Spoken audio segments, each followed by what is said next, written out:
What is up, everyone? Welcome back to another video. Before I get into this video, I want to thank you for one, clicking on this video, and two, for all the support you guys have given the channel the past few months. When I came back to YouTube, I did not expect the amount of support that you guys have been giving me. So thank you for all of that. I appreciate it, and I appreciate every single like, every single subscriber, and every single comment that you guys leave. Because what I'm trying to do with this channel is share my thoughts, but also create a comic book community and video game and movie community that is nice, and a fan base that can be extremely toxic and extremely rude to one another just for having different opinions on stuff. I want to build a community that is a little bit more uplifting and hear each other out, because we all have great ideas on what we want to see with these movies and video games. And you know, I just want to hear you guys out as well. So if you guys have any thoughts on this video, leave a comment down below. I try to reply to as many comments as I can, especially if they're questions or requests for videos. If you guys like this video, make sure to give the like down below. If you guys are new here, make sure to subscribe. No pressure though. You don't have to, only if you like the channel. But I hope you like the channel. But with that being said, let's get into the video. So this past week we've gotten gameplay for Spider-Man 2, and while I was doing a video on that, I talked about a subject that I think could really play into the Spider-Man game and the story a little bit, and I want to expand my thoughts on that because I think it would be really cool if this game dipped its toes into the horror genre a little bit. And I think it has the opportunity to do that in both a gameplay aspect and a story aspect. Because if you think about it, the villains in this game are a little bit different than the first one. In the first one, it was kind of just people either breaking out of prison or doing heists, and you got to stop them, except for like Doc Ock, who had like a personal vendetta and stuff like that. But with this one, it seems like, you know, Kraven is after you and he's gonna hunt you. Being hunted is kind of a scary phrase. And then you also have Venom, who looks freaky, and you also have the Lizard, who also looks pretty scary. And if you think about it, these characters could really, you know, shine better when it comes to a horror aspect rather than just a fun open world game like the first Spider-Man was. And I know that this might be a little, I'm not trying to say that it shouldn't be an open world or anything like that. I'm saying that there's an opportunity for them in the game for one mission, have it be super horror like vibe. And I'm going to talk about that. And I think this mission should be with the Lizard. And it could possibly be maybe your first encounter with the Lizard. I'm just kind of going out. I think it should be either the first encounter or the last encounter. I think it would be scarier if it was the first encounter, though. So imagine, you know, you get a mission, you get, you know, the text message on the UI that says, you know, there's a giant monster running in New York City. Oh, Spider-Man's got to go save the city. You know what I mean? And up until this point, you've had the freedom to swing around the city. You've had the freedom to, you know, choose whether or not you want to go attack that guy or go, you know, do side quests or side collectibles, stuff like that. But once you go into that sewer, you're not allowed to come back up until you beat the mission.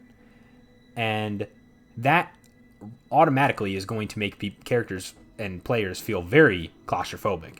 In a game where you are allowed to glide around an entire city and swing up into the city skyline, you're now underground in one of the most claustrophobic and disgusting areas in the entire city. And what makes it scarier? You cannot just swing away. This is a cramped space with tight corners, no sunlight, very little light in general. It would be really cool if the only light that you had was from your web shooter and it has a flashlight on it, because why would it not have a flashlight? You know what I mean? It would be really cool. And, you know, I'm sure people would be like, oh, this looks a little weird. I don't want to do this yet. And then they try and leave, but they can't leave. Like, the sewer is locked or something. This game just doesn't let you exit the sewer. So you have to proceed down the sewer. And as you're walking down this sewer, there's like claw scratches on the side of the wall. There's like bones in the water every here and there.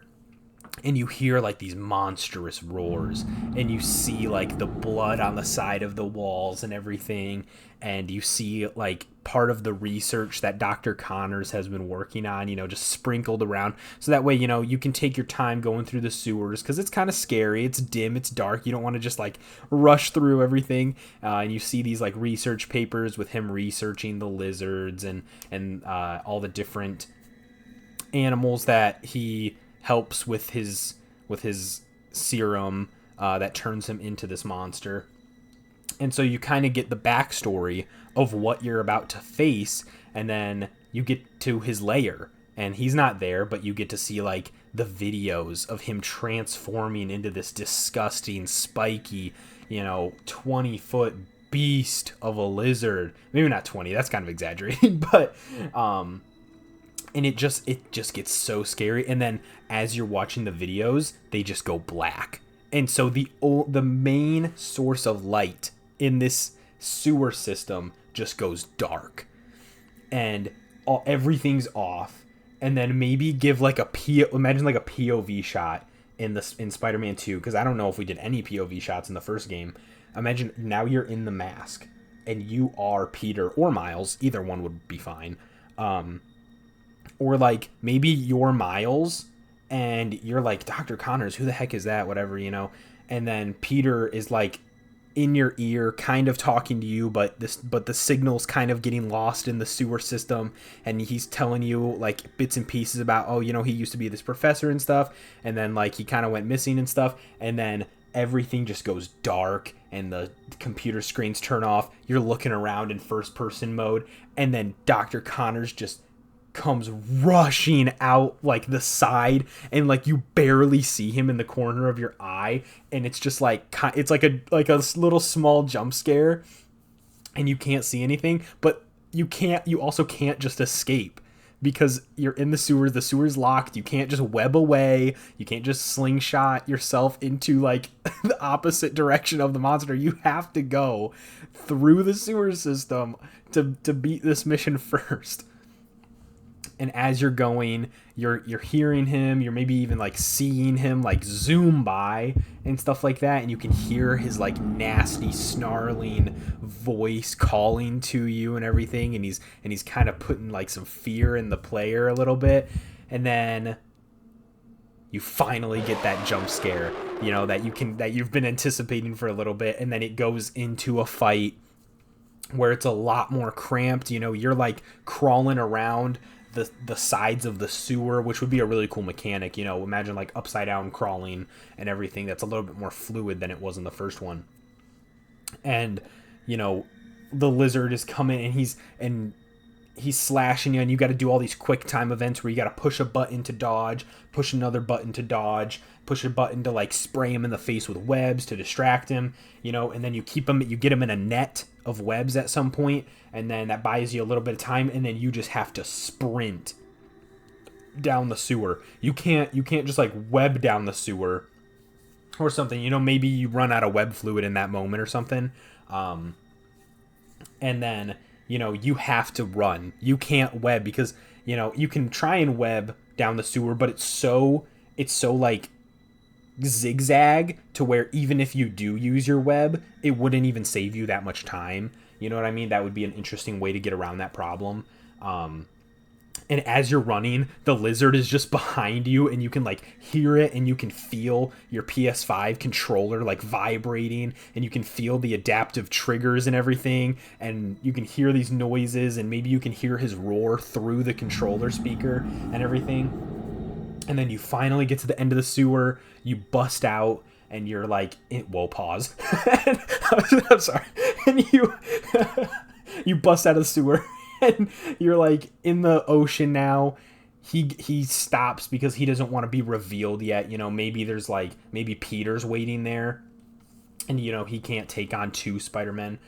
So you get to see that villainous version of the Lizard that is just terrifying and just instantly becomes the segment of the game where every time you see the Lizard now, you're like, shit, are we gonna do more horror aspects? You know what I mean? And I hope that wouldn't be what the MJ missions were in the first game.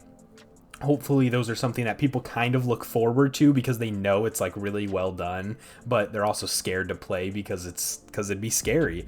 And I think that would not only be a good story moment for the game, but it would also keep the game refreshing, because I feel like each of the side missions in the first Spider-Man could feel a little bit repetitive when it came to fighting the villains and everything, and this would be this would be very different. It would take away your ability to just fly away, or swing. It would take your ability to swing away, and a lot of your more dramatic combat moves you wouldn't be able to do. And so I think that would be a very, very cool moment in the game, but that's just me. I want to know what you guys think down below. That's just my idea for how they could do that first encounter with Lizard to really set the scene for those missions. But if you guys have differing opinions, let me know down in the comments. I want to hear what you guys thought. But other than that, I don't really have much else to say.